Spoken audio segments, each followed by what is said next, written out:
This is part two of the Injustice versus He-Man. This is the double-edged sword.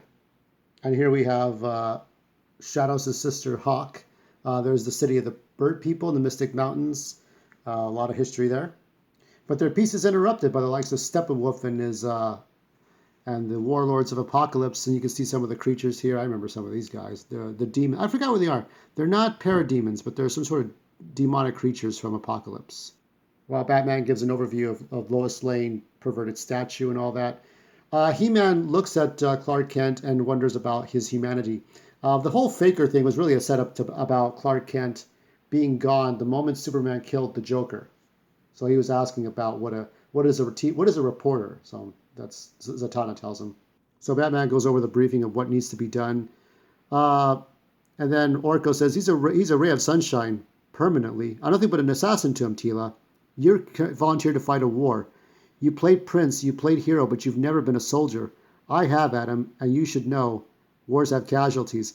Now that she really knows that Adam and... See, the thing is unlike Revelation, Tila can handle the secret better than Sarah Michelle Gellar Tila because she understood what it took for Adam to keep that secret for years.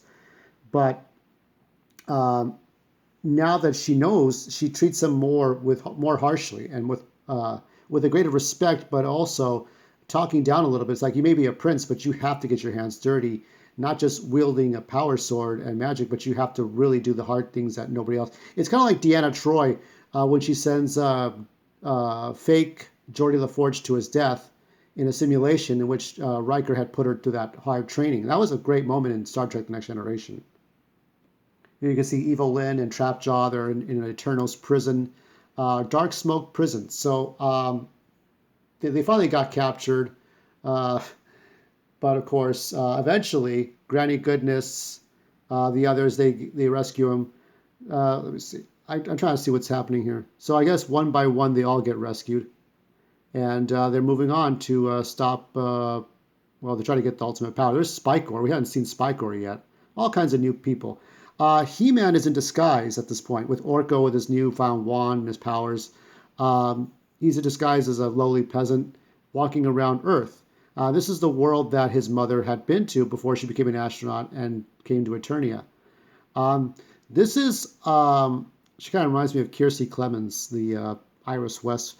She jumps off, this young girl, African girl, American girl, she jumps off the building and He-Man rescues her. And this is a great moment in which, so they have to fight Bane and one of the Cobra women, Copperhead, I think.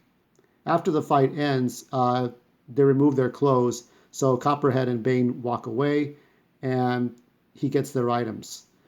Now he asks her, let me see if we can get back in focus, very important. He asks her, why did you jump off the building, Regina? I'm tired of the way things are. The world is supposed to be fixed and perfect, but it is colder and crueler than ever. I'm tired of endangering everyone around me just because I can't stop thinking about it, that I don't matter anymore. What Superman made a mess. Superman created this whole totalitarian dystopian Earth where he and his super friends or super enemies were just taking over everything. I mean, Lois's death really changed a lot in that Injustice world. So He-Man has no idea what's going on. I said, is this world really that bad? And then he says to her, I will save this world, Regina. You must live to see it. It really is an endearing moment in which he has to look inside himself as well. And this is what He-Man's about. Now, He-Man, I mean, like Shazam is very similar to He-Man, but Superman killed Shazam because Billy Batson saw that what he was doing was absolute bullshit. So we have... everybody else. There's the giant dry bones thing or whatever it's called. I forget what it's called, but it's the one that takes everybody on board. And it's the old toy. Skeletor is still doing the bidding of Superman and Wonder Woman. Yes, lowly old Skeletor.